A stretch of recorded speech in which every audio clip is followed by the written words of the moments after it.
Hello and welcome to Straight Talk. I'm Aisha Subarkash. For the first time in 8 years, Iran will have a staunchly conservative president. Ebrahim Raisi, the country's top judge, soundly defeated all his opponents. But many are pointing to the lowest voter turnout since the founding of Iran's Islamic Republic for Raisi's overwhelming victory. A career prosecutor, Raisi campaigned on a promise to battle corruption and to fix the country's ailing economy, problems made worse by crippling sanctions that the previous U.S. administration reimposed. Raisi says he favors returning to the 2015 nuclear deal that Trump had scrapped. But that was as far as he was willing to go in terms of concessions. Raisi rejected the possibility of meeting Joe Biden and said his country's missile program was non-negotiable.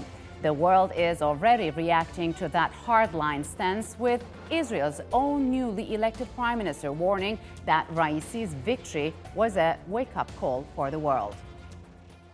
And to discuss where Iran could be headed under a Raisi administration, joining me from Tehran is Mohammad Marandi. He is a professor at Tehran University. And from Shach, France, Borzou Daragahi. He is a journalist and senior fellow at the Atlantic Council's Scowcroft Center for Strategy and Security. Gentlemen, welcome to Straight Talk. It's good to have you on the program. Borzou, what does Raisi's election as Iran's president mean for the country and the region? I think that's a very big question.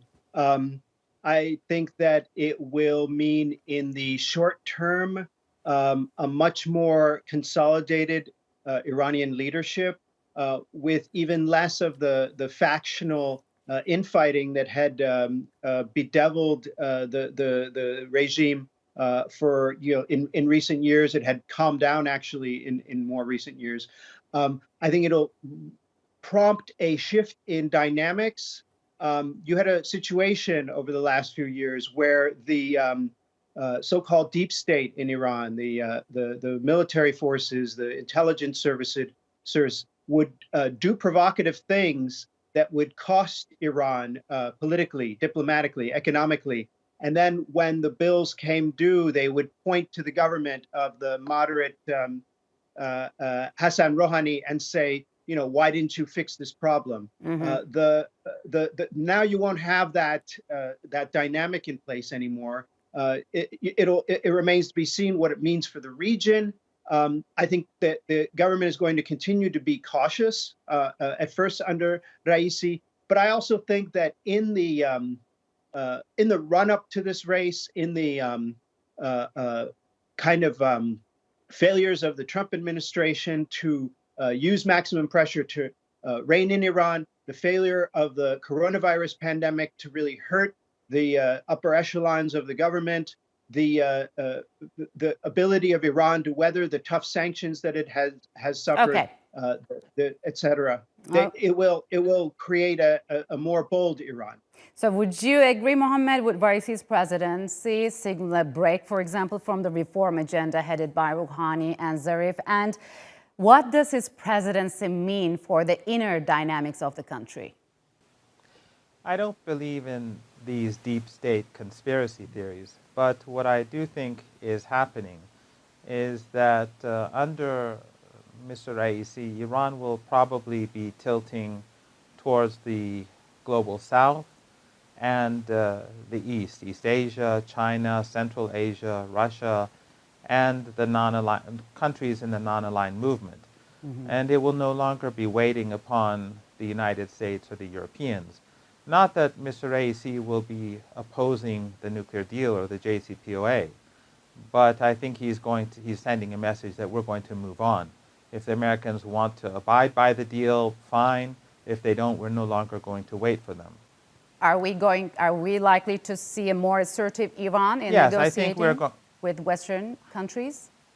I think we will probably be seeing a more assertive Iran at the negotiating table, but not with regards to the JCPOA. I think that with regards to the JCPOA, all of the different political parties in the country, the Supreme National Security Council, all of them they all are on the same page, and that is that the Americans have to abide by the nuclear deal and their commitments in the nuclear deal in full. The Americans can't keep some of the sanctions that violate the deal and expect Iran to abide by the deal. But with regards to Iranian internal issues, I think this administration will be more left-leaning.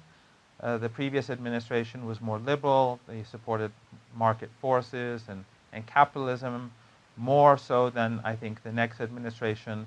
They will probably be expanding the social net more directed towards those who've been left behind for economic reasons.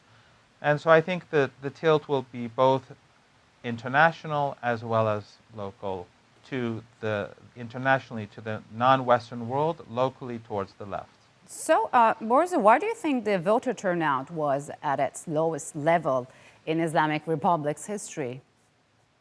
I think it was in part designed that way. You had the Council of Guardians that rejected even big-time moderates like Ali Larijani, who was a former Speaker of Parliament and a former nuclear negotiator, and sort of paved the way for this rather staid election field that would anoint Raisi as the president.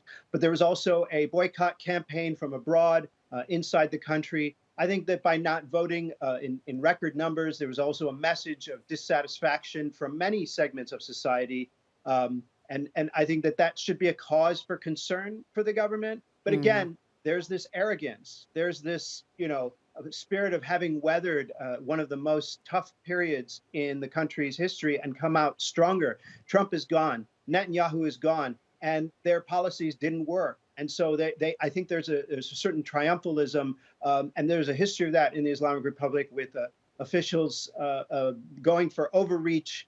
They've also already tried the pivot to Asia and so on. And what they found is when they went to China and said, hey, let's make a deal, the Chinese banks and Chinese companies were as reticent as the European banks and European companies saying, hey, look, you got to get rid of these US and international sanctions first, then we can talk.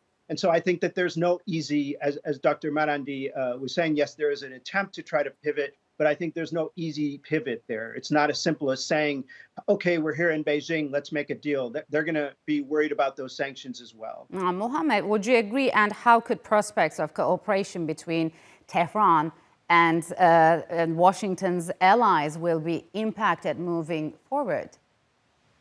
No, your guest doesn't know much about Iran-Chinese relations. I was actually a part of a delegation when Dr. Larijani went to China. The relationship between Iran and China has evolved significantly.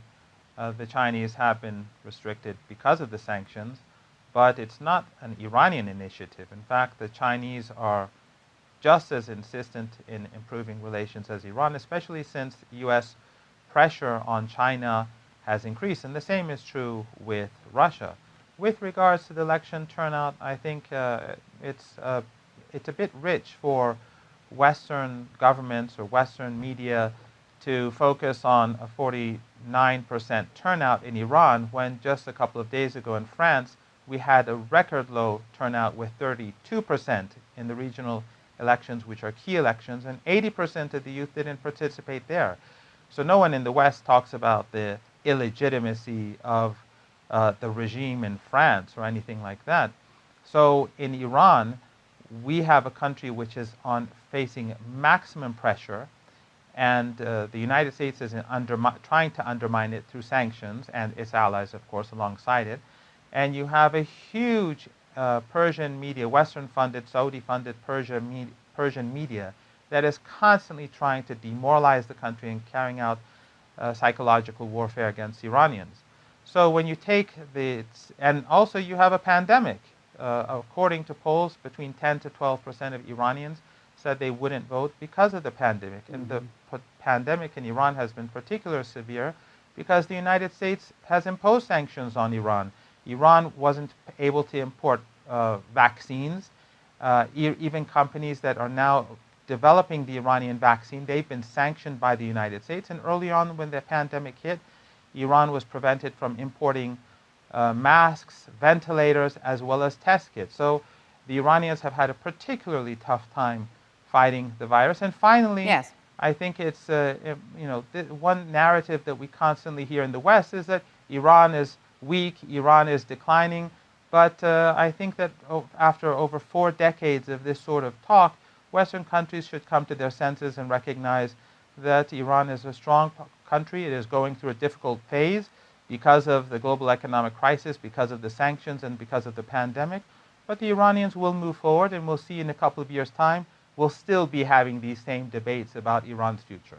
So, Borzou, it seems like Raisi will navigate his country's relations towards Southeast Asia, China, Russia. Mohammed says it won't be easy. What kind of changes we're likely to see in Iran's foreign policy, especially when it comes to, for example, Syria, Iraq, Lebanon, Yemen, and Saudi Arabia? Again, Iran just weathered a very tough period.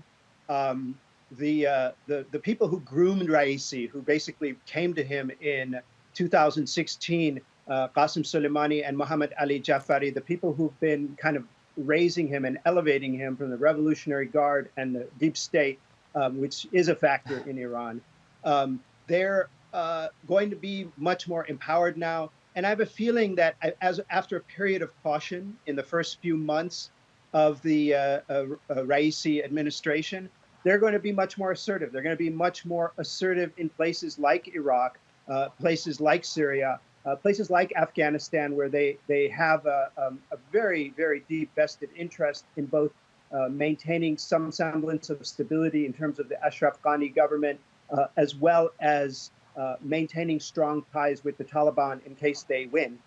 So I think that they're going to be a lot more interventionist, but that's a guess more than anything. And I think that that won't happen until, months into the administration. All right, gentlemen, unfortunately, we'll have to leave it here. Thank you very much for joining us.